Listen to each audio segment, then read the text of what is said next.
हमारी तरफ से एक प्यार भरा नमस्ते, नमस्कार, वनक्कम, नमस्कारा, खुशामदीद, सलामकुम, सत श्री अकाल, మీకు అందరికీ వందనము, जय स्वामी नारायण, जय श्री कृष्ण। जय Jinendra.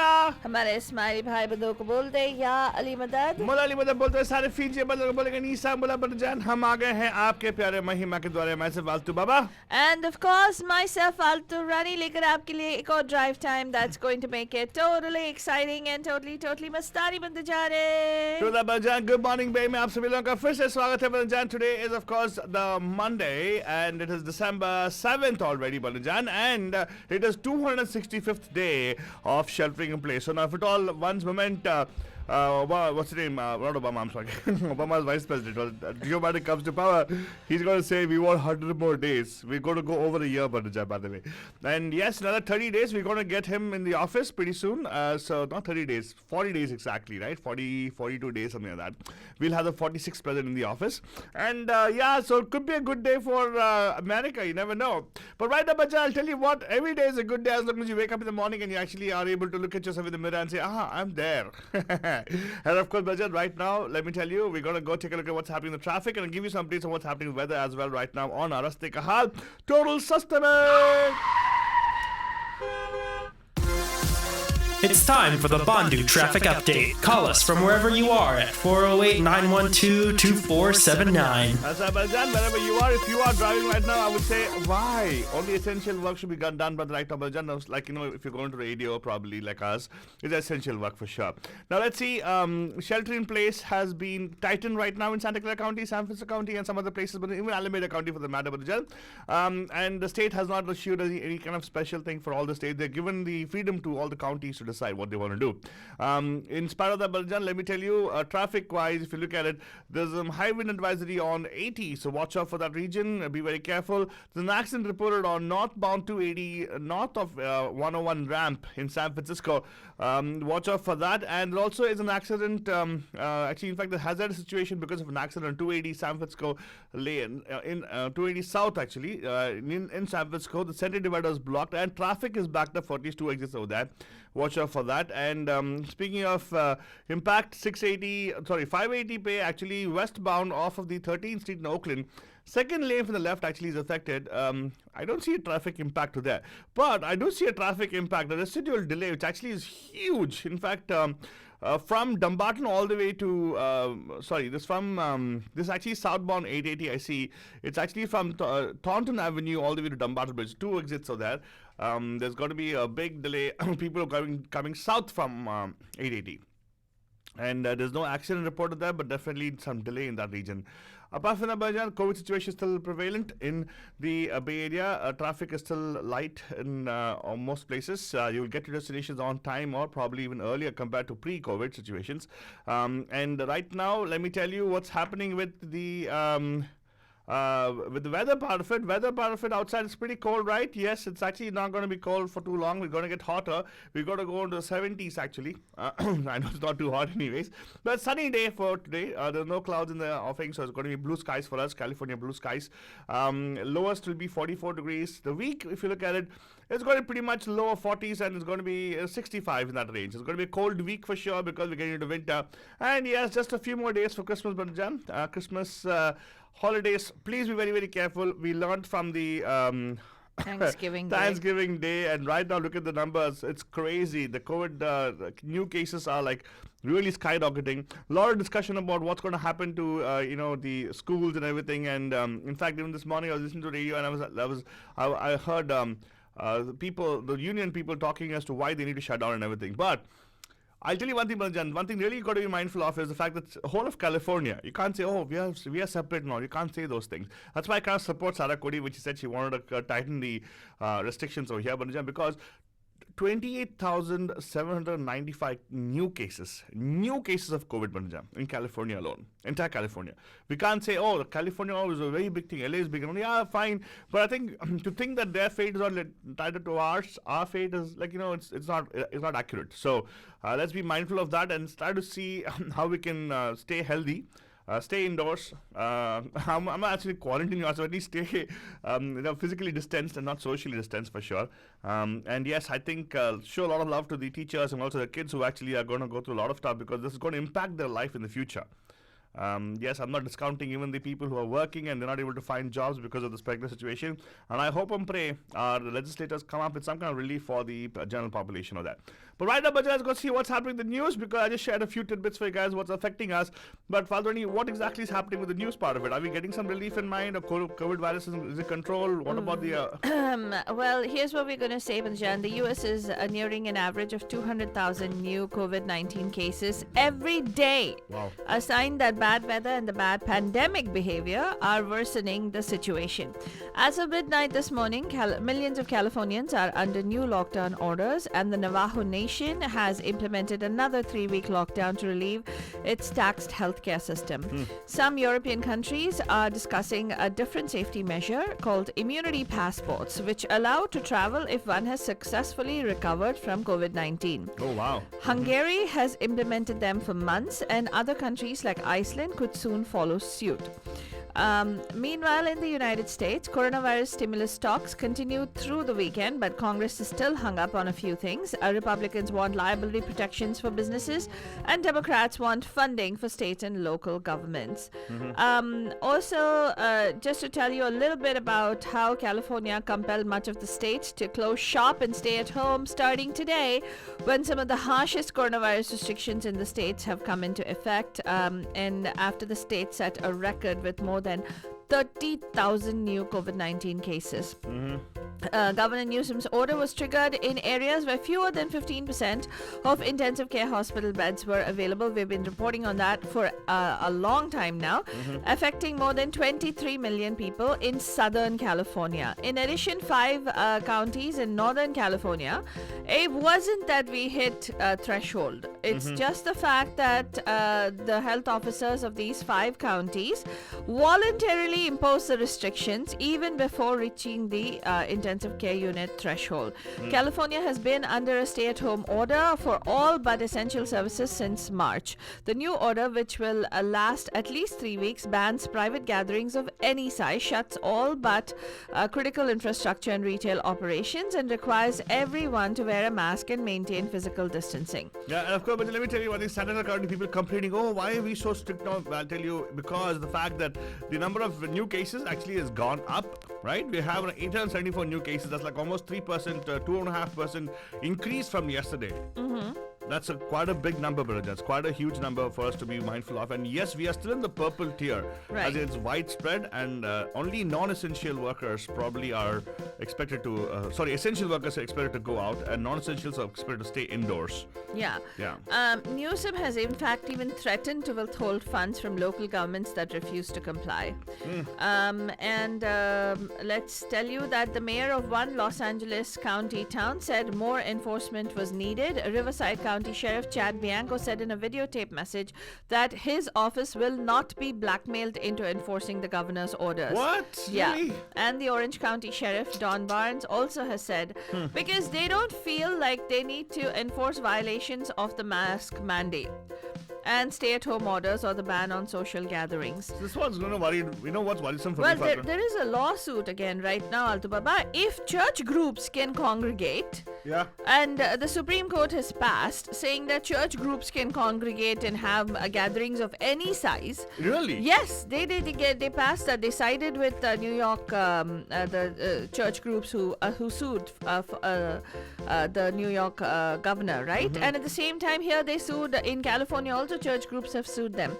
So if there is a group of people who are actually getting away, or what do you call, are conducting business as normal. So any efforts you put into curbing the virus is going to be futile. Exactly. Any other kind of effort that you're going to put, you're going to constantly live in a state of fear and anxiety. That's what's going to keep on happening.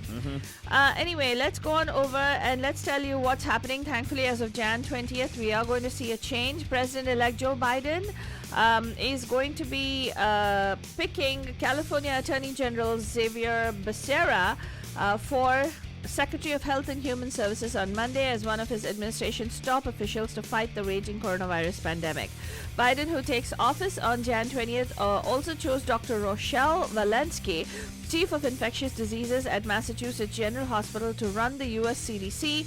Biden also formally tapped Dr. Anthony Fauci, director of the National Institute of Allergy and Infectious Diseases, as his chief medical advisor on the virus. Biden also named Jeff Zients, an economic advisor here, known for his managerial skills as a coronavirus czar, to oversee the response that will include soon an unprecedented operation to distribute hundreds of millions of doses of new vaccine, coordinating efforts across multiple federal agencies. So he is already bolstering his team.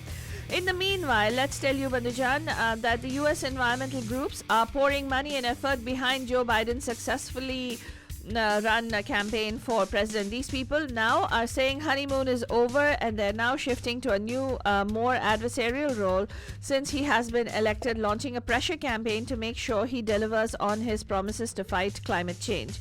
The dynamic reflects a return to influence for environmental advocacy groups after 4 years in which they were shut out by the administration of President Donald Trump, a climate skeptic who crafted policies to maximize U.S. fossil fuel development with the help of the industry. And what is Trump administration doing?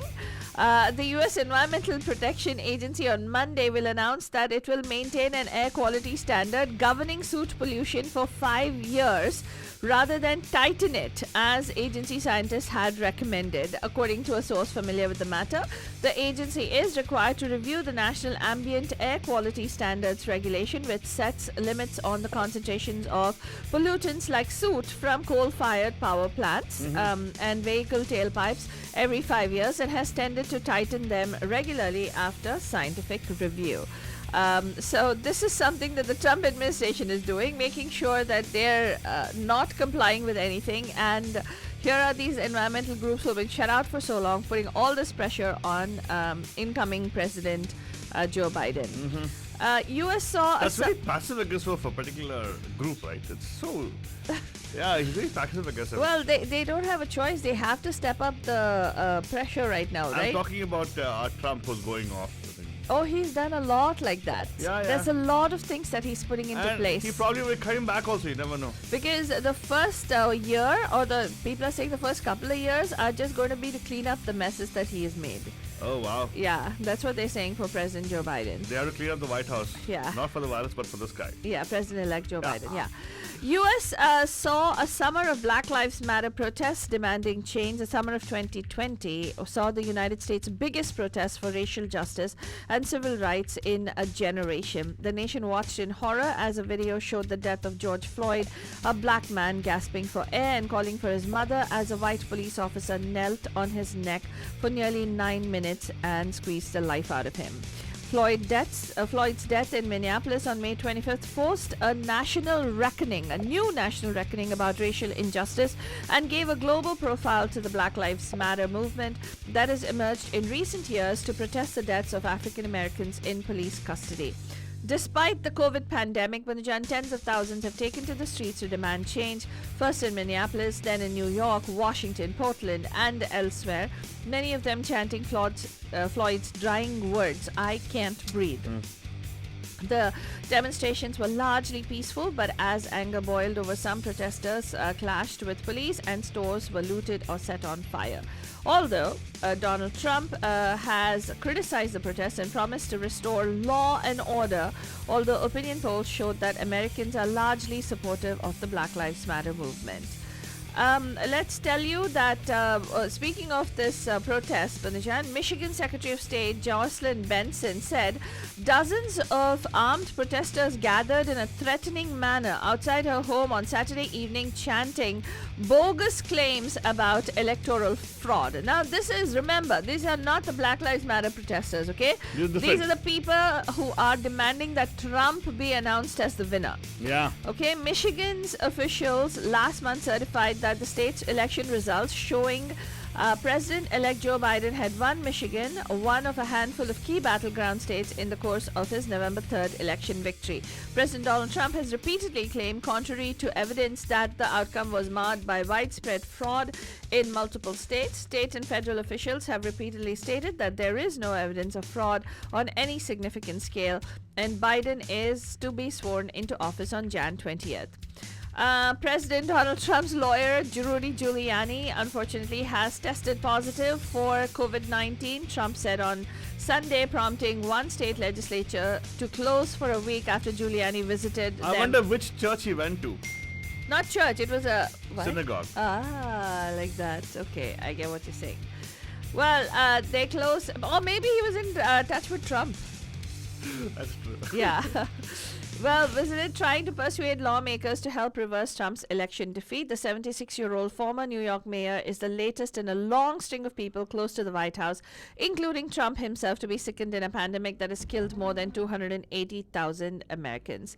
And in Georgia Senate runoffs, Bundajan Republican Senator Kelly Loeffler danced around questions about whether Donald Trump lost the November 3rd election in a debate with her Democratic challenger on Sunday before two Georgia runoffs that will decide the control of the U.S. Senate. We'll post a detailed briefing on what the four takeaways are from that particular debate on MediaMahima.com.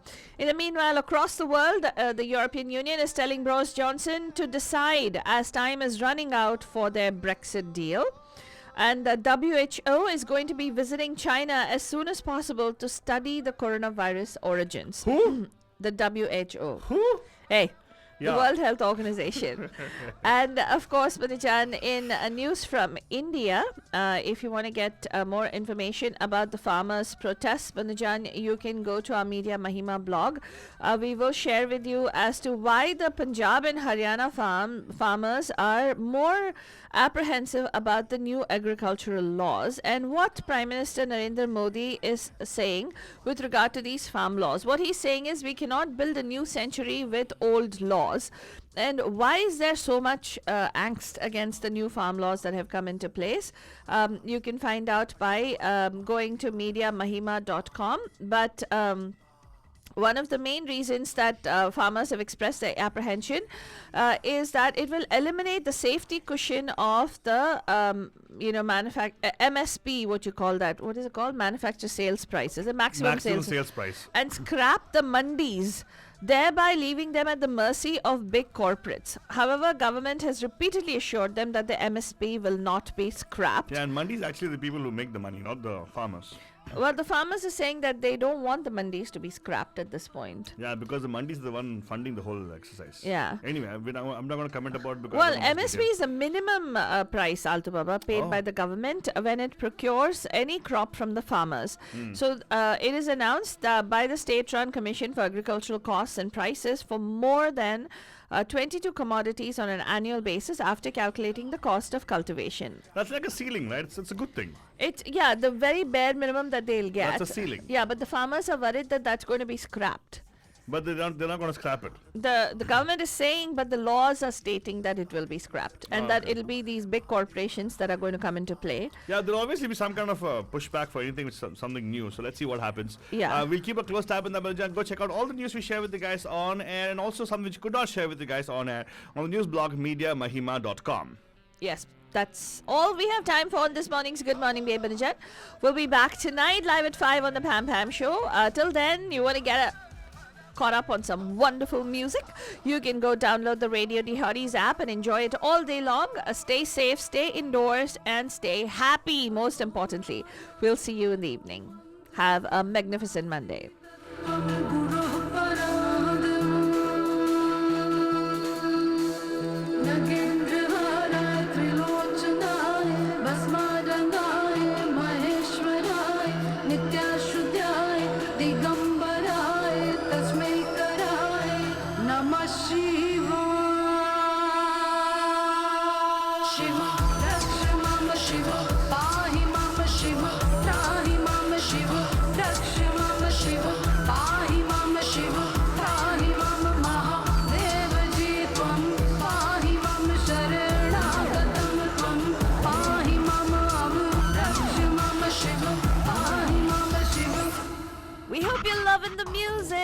the best music with the best entertainment. You know where it keeps getting hotter. And that's Radio D Hotties. And हाँ मैं आपकी फालतू रानी सुनते रहिएगा. There's more lovely music that we've lined up for you. Total